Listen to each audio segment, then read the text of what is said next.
This video is brought to you by Storyblocks. Chuck, you want to live on Mars? Yes! But you can't breathe the air. No! All right, so we have two options. Okay. If we're all going to move to Mars and live there, either we build a biodome habitat. Okay. That's basically Earth on Mars. I kind of like that idea. Okay, but then you can't just wander. It's not your planet.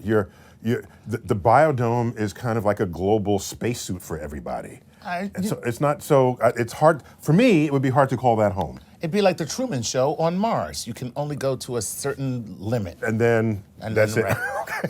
So another option would be to terraform the place. Okay. And one of my favorite words. Get your ass to Mars. Terraform. Get your ass to Mars. What? Stop hogging all the oxygen. So here's the thing. The Terraforming Mars. Terraforming Mars. So here's why everyone's talking about Mars and not Venus. You ever wonder why? Okay, here's why. Because men are from Mars. Okay. Venus is 900 degrees Fahrenheit. Okay. Runaway greenhouse effect. Wow. And I did the calculation. Okay. You could put a pizza on the windowsill, it'll cook in 9 seconds. Not bad. I like Now, it. here's the thing. Mars rotates once about every 24 hours. Okay. Did you know that? That's kind of what we do. And it's tipped on its axis. Kind of like what we are. As we are. It has polar ice caps. So do we. As we do. And on its surface, there's all this evidence that it once had running water, meandering riverbeds, bone dry today. Right. Hey, we're headed there too. It's just, so Mars just got everybody's imagination. So, there's no water there now, but there was once, where do you think the water went? Underground? Well, we don't really know. Oh, okay. No, but we think underground. Oh, thank God. No, I was just guessing like wildly. No. If it went anywhere, it went underground. Right. And Mars is very cold, and so we think it's like a permafrost. Permafrost, right, Permanently yeah. frozen down there. All right, so what you want to do is, you want to warm the planet. Get the water back on the surface, okay? And there's not much atmosphere there. It's mostly carbon dioxide, Right. which is what kind of a gas?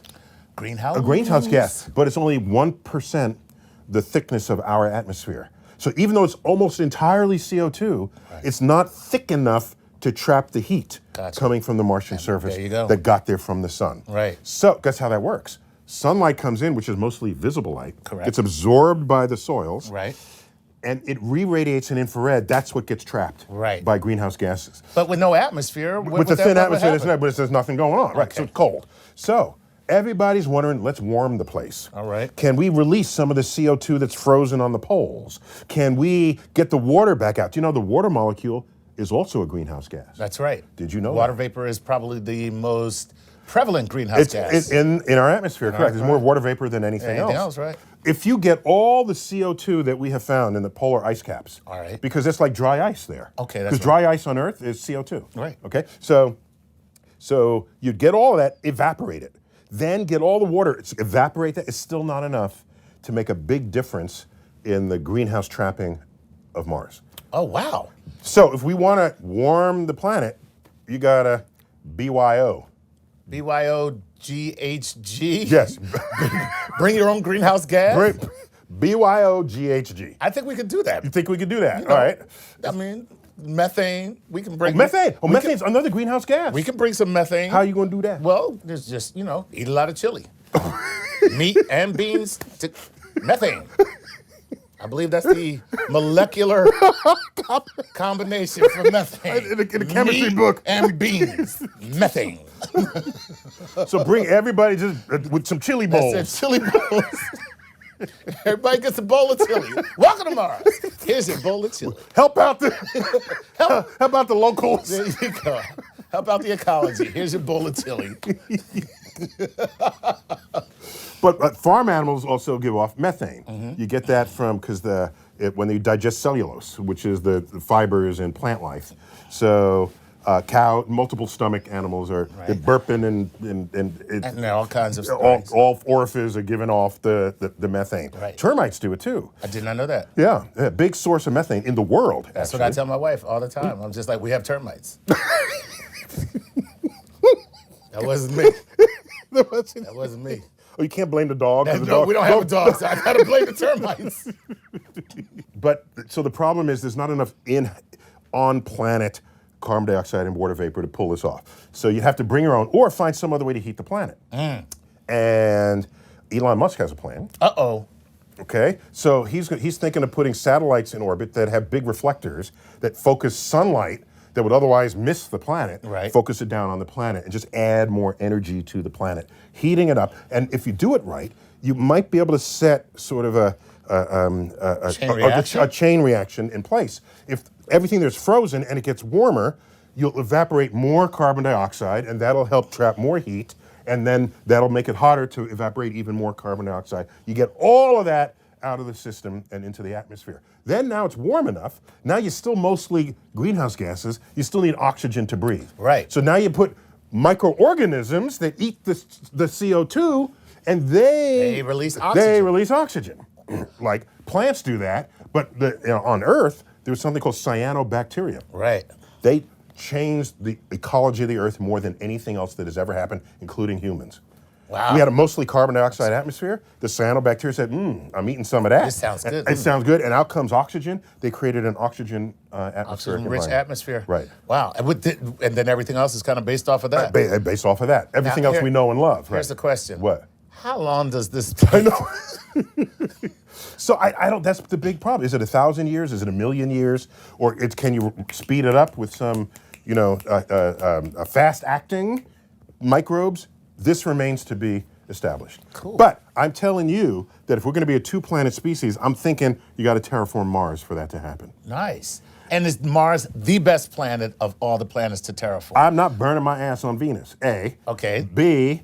I'm not going to Mercury That's because it's 3 inches from the surface of the sun. Okay. Okay. There could be moons of outer planets. Like moons of Jupiter? Moons of Jupiter and Saturn. Okay. Titan has an atmosphere. Uh-huh. Okay. You might be able to terraform that if we have the right formulas and recipes, but we're not really there yet. Not even there. It's way in the future. So Mars is the closest thing to us with the best possible results. Correct. And it's nearby, and it's got as close as we could have ever wanted, I think, to pull off this experiment. So yeah.